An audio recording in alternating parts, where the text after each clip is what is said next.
Okay, we're recording already, so you do just shoot the shit if you want. I don't care. So what the fuck? Like, how do we do it? That's how we open this review. This is years. Look, I love Brock Lesnar. We both love Brock. Brock Lesnar's our friend. He's your best friend. He's my friend. He's our friend. It's like, what the fuck? How? This man, Brock Lesnar. Let's go over a couple of names he's beaten since he's come back. This guy has beaten John Cena, crushed him at SummerSlam.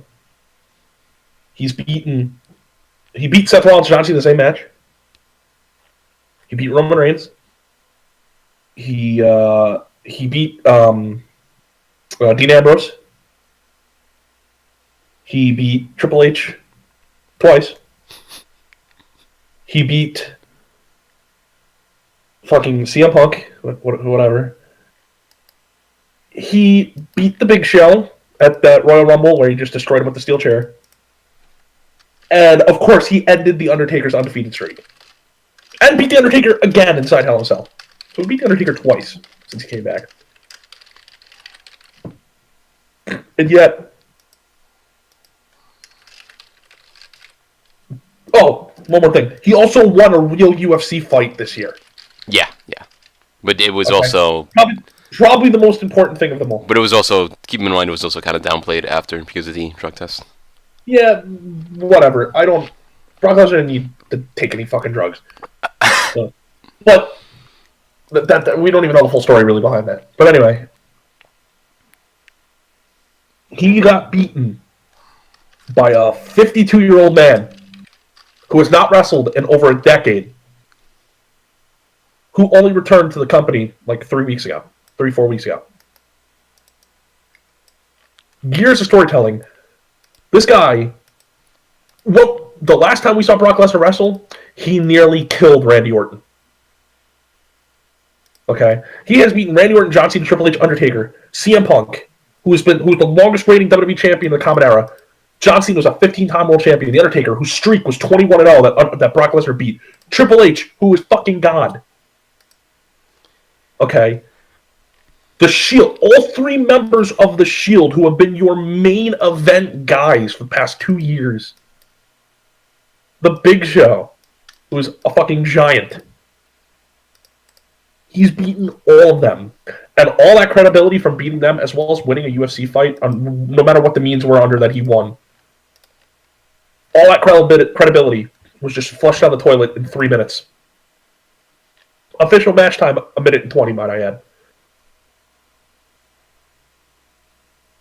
I cannot believe this company did that. I'm sure Brock Lesnar got paid a healthy sum of money to lose that match. To just come in and job. He jobbed out. We're talking about Brock Lesnar, the guy who has beaten the WWE's main stars of the past fucking 20 years. Well, not 20 years, 15 years. This guy came in and beat them all over the course of 4 years. And he got beaten by a guy that hasn't wrestled in over 10 and is over the age of 50.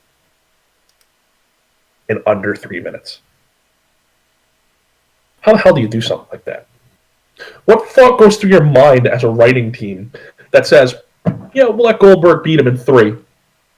You know, I understand if you want them to wrestle each other again, which you would think that would be what's going to happen after this, but we got no fucking idea if Goldberg's actually going to wrestle again. And I know people could say, oh, you know, they could have sent out old man Ric Flair, old man Sting. That would have been 100 times worse. That doesn't matter. I've already seen 2 people say that. That doesn't fucking matter. It matters just that Brock Lesnar is a gigantic draw. This is going to hurt his drawing power. It's not going to kill it. Brock Lesnar will forever draw. But it hurts his credibility. And I think that's extremely important because the WWE finally, after some time, was getting a wrestler that they could build credibility with, especially after that UFC fight. No matter what happened, and they just flushed it all down the drain. And I cannot believe that. I cannot believe writers sat down and wrote that. I can't believe that Triple H and Vince McMahon approved of it. And I can't believe that Goldberg even agreed to do it. I get you do what you're told, but with a guy like Goldberg, I figured he'd be smarter than to do something like this. I don't care if it's building up to a rematch where Lesnar kicks the shit out of him. The fact of the matter is, it will be in the record books and on the WWE Network forever that Goldberg won in under 3 minutes against Brock Lesnar. And that's just ridiculous. Absolutely ridiculous. Well, that's really all I have to say about that. I mean, you watched it. I did. What did you... I was half asleep, but I watched it. Well, what were your thoughts? I mean, I liked the beginning before he, won. I was like, oh, that's pretty cool. They're starting off immediately. Crowd's into it. Goldberg looks great. And I was afraid it was going to be a one-sided match. I mean, it was a one-sided match. I was afraid it was going to be a different kind of one-sided match. In Goldberg and Lesnar's favor? Yeah, like 30 suplexes for like 30 minutes. Not that Goldberg could wrestle for 30 minutes, but you get the point. It'll feel like 30 minutes. I don't know, I'm still like absorbing it. It's very bizarre. I'm not angry because I'm not super into pro wrestling right now, but at the same time, like, I haven't watched. This past week was the last time I watched a full week of wrestling in months. Both Raw and SmackDown since that draft happened. Yeah, but I haven't watched a full episode of Raw, like, alone in, like, years, like 2 years. I don't know about that. I don't think you really haven't watched a full episode of Raw alone in 2 years, but... No, that's the truth. I'll watch it with you anytime I've watched Raw in full since, like, mid to late 2014 in full was with someone else, like, or with you.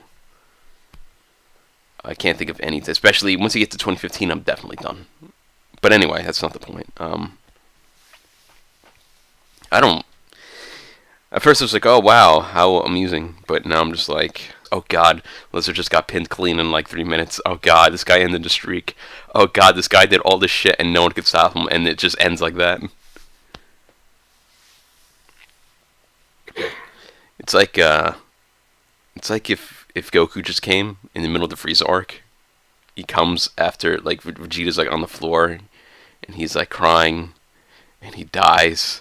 And then they have this big build-up, and then Goku just beats him in like 3 minutes. Just gives him like a couple punches, Kamehameha, and he's just done. And they're just like, "Good night, everybody. We're going home." Jesus. I guess. I mean, you're right. It's like, man. I can't, man. I can't grasp it. I fucking can't. Such a mistake. When I think about it from a booking standpoint, I guess it's more aggravating for me because you have to be pretty fucking stupid to think that's gonna be like it's gonna go well. It's that's when it's like annoying. It's ignorance. It's straight ignorance on the people that write these shows and the people that approve them. I wonder if there's any sort of like there has to be some sort of backstage politics behind this. Like there's gonna be something with Lesnar or Goldberg. I wonder if Lesnar pissed someone off, or if Goldberg was really fucking demanding, and for some reason they couldn't say no anymore. Possibly. Because, it's very possible. Goldberg and the company weren't on good terms at first. And I assumed that they were doing okay, but it wouldn't surprise me if something happened like, he was just like, oh, I'm not going to do the match unless you do it this way, or whatever. Or he just kept pushing until the result was something like that.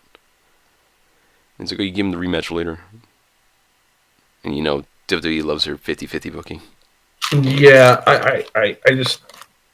Even then, like, this isn't really 50-50. Yeah. What should have happened was Lesnar should have won dirty.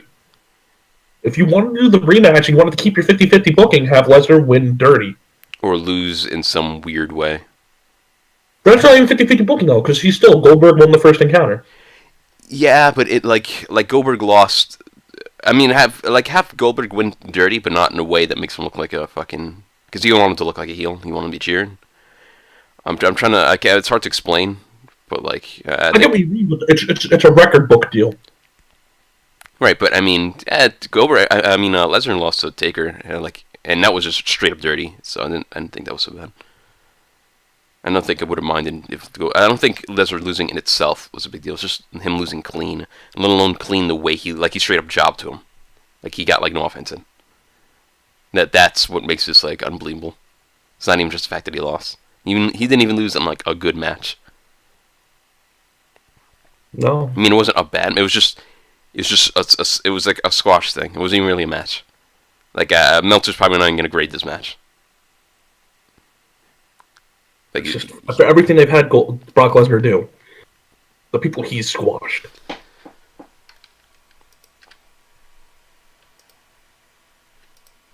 I just don't understand. Someone made a comment saying, I made popcorn for the match. That popcorn took even longer to make than the match itself."